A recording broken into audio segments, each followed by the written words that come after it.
You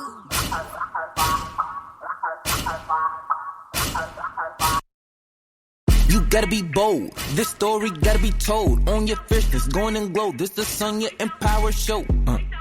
Stay on go like a lion who on the prowl. Send your cells, help you get it. We doing it and doing it now.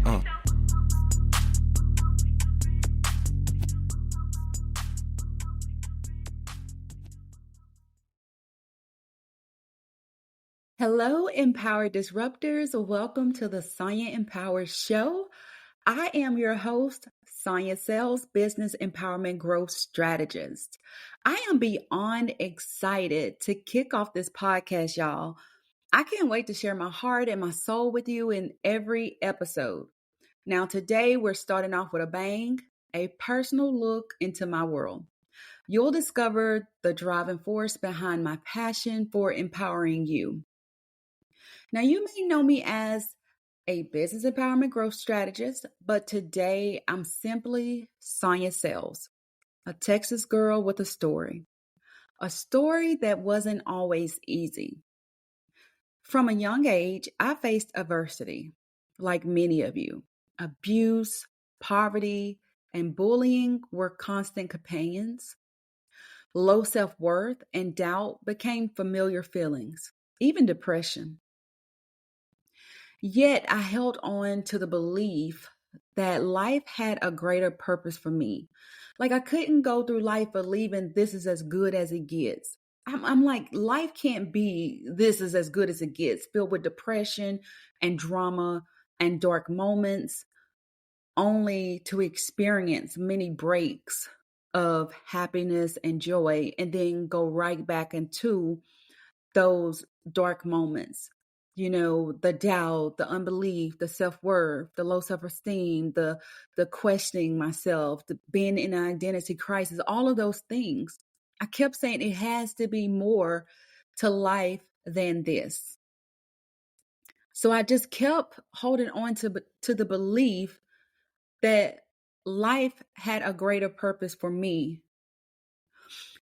And so as life kept going, I pursued my education by becoming a respiratory therapist, and I experienced both triumphs and setbacks.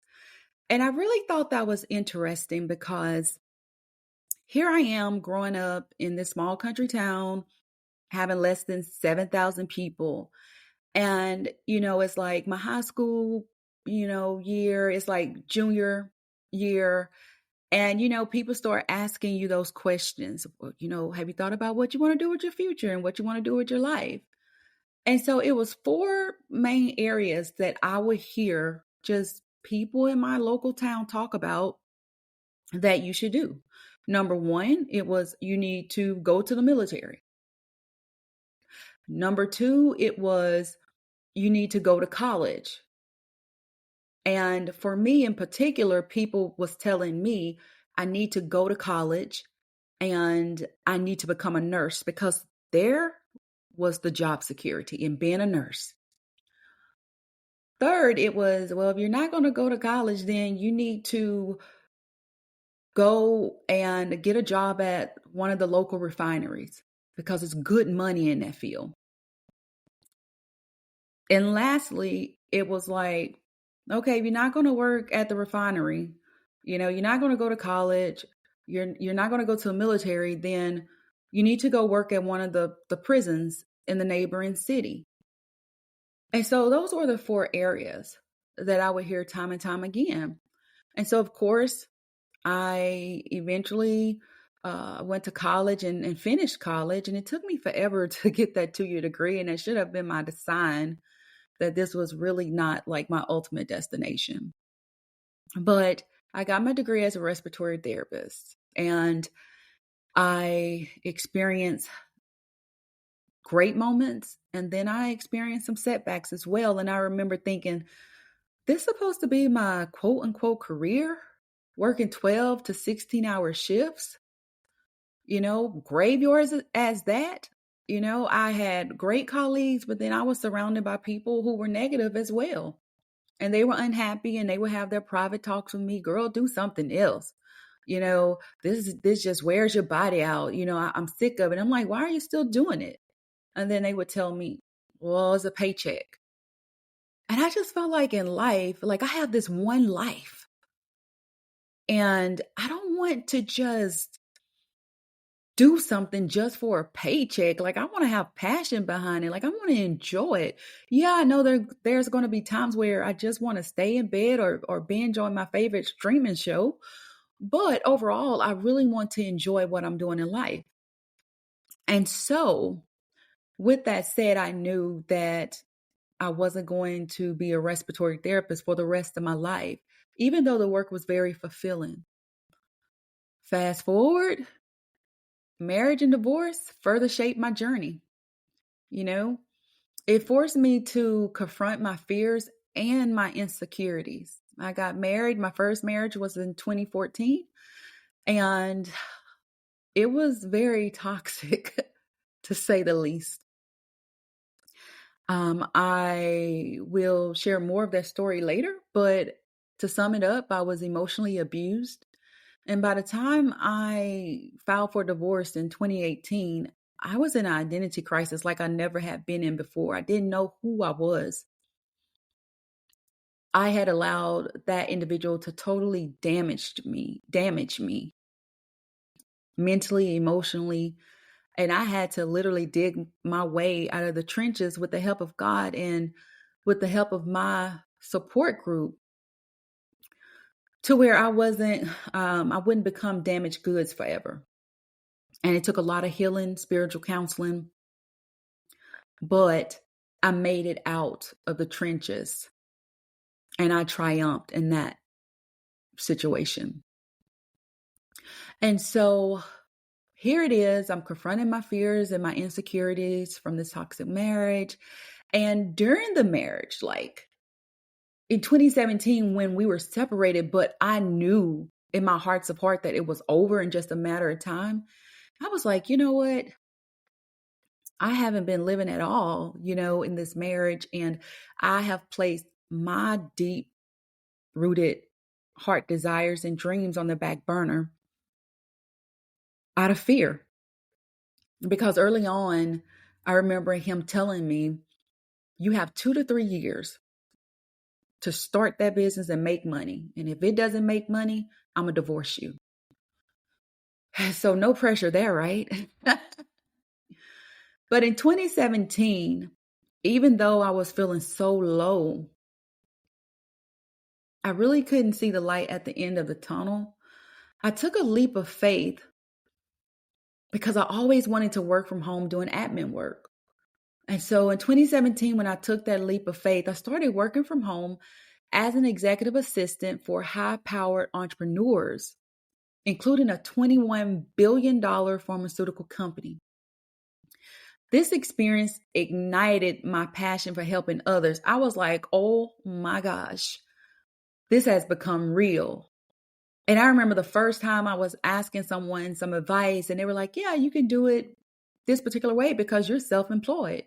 And I was like, I am. I'm no longer an employee.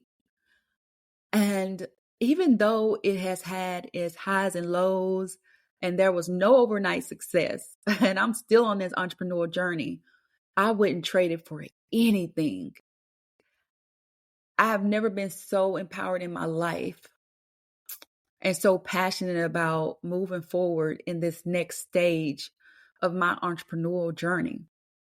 And so now I'm dedicated to empowering emerging entrepreneurs and everyday women because I feel like I am that representation of an everyday woman. I wasn't born into an ultra wealthy family. I had adversities and I've turned those into advantages now.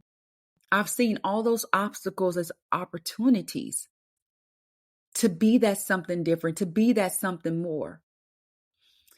And so now I help individuals overcome life challenges and build online businesses. My goal with this weekly podcast is to inspire you to live a life of purpose, passion, and prosperity. With that said, there's going to be times where I use words and you're like, never heard that before, or I've heard that before, but what does it mean? And so I want to break down some key terms that you'll hear time and time again throughout these podcasts. Number one, empower. My one word is empower. I had the pleasure a few years ago, several years ago. I'm thinking maybe about 5 years ago, maybe give or take. But I invested in myself. Evan Carmichael. If you don't know who he is, just Google him, YouTube him. Like, he has amazing videos, but he came out with this book called Built to Serve. And it talks about your one word and stuff. And as I was going through some of the exercises, I for many years used the word empower, right? But it really solidified things for me. And my one word ended up being empower. And I'm like, oh my gosh, like this is what I've been saying for years, that I empower people. When people talk to me, whether it's on a personal level or professional level, they always say, I feel so empowered, after talking to you or listening to you. And so it really is my one word. But what does that word mean? Because we have heard it time and time again to where some people are like, oh my gosh, it's just some trendy word, but it's much more to that word. So the definition of empower, at least one of the definitions, is to empower someone and give them authority and the power to do something. So to empower someone, to give them authority and power to do something, right? So if you've been waiting for permission to chase your dreams, consider this your official authorization. I am here to equip you with the tools and mindset you need to achieve greatness. And sometimes people need permission to step out and to just go for it. Oftentimes you will hear me start the show, or if you catch me on social media platforms, you may hear me say, hey, empowered disruptor, and you're like, what is an empowered disruptor? I know what a disruptor is on the negative side of things, but what is an empowered disruptor? And so I need to put this disclaimer out there that I am a woman of faith. I'm rooted in Jesus Christ unashamedly. I do not have a Christian-based business. It just so happened that I am a lover of Jesus Christ and an entrepreneur. On March the 6th, 2024, God revealed a powerful vision to me. And I saw the words empowered disruptor flash before me. As I inquired, what is an empowered disruptor? I saw these words. One who has been set apart to empower and encourage others to reach their highest potential in life without being bought or sold. Woo! Wow. I also saw that an empowered disruptor is one who disrupts your way of doing, being, and thinking. So one may break free from old patterns and behaviors. This divine message inspired me to empower and encourage, help others reach their full potential without compromise,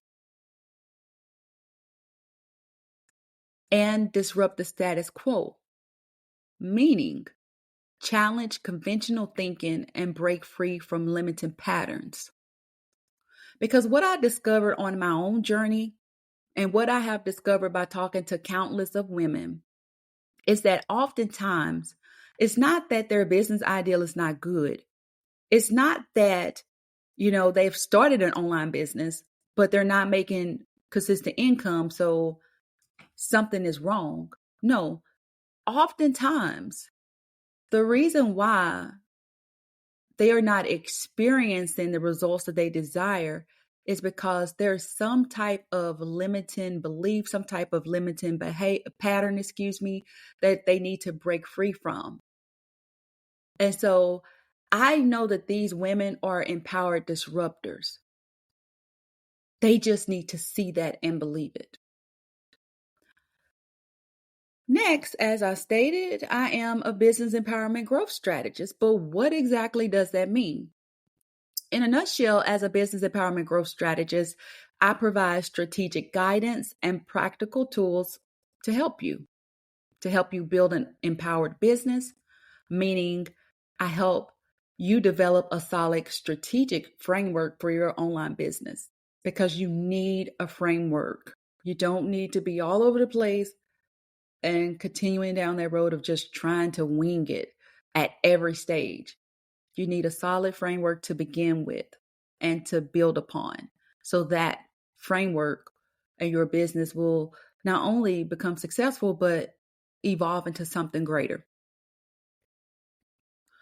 Also, I help you overcome limiting beliefs, meaning I help you to transform your mindset and behaviors to unlock your full potential.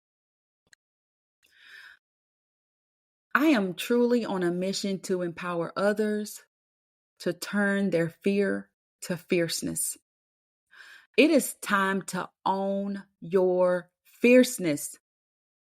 Own your unique beauty, talents, and strengths. Rise above fear. Rise above the fear that is keeping you small,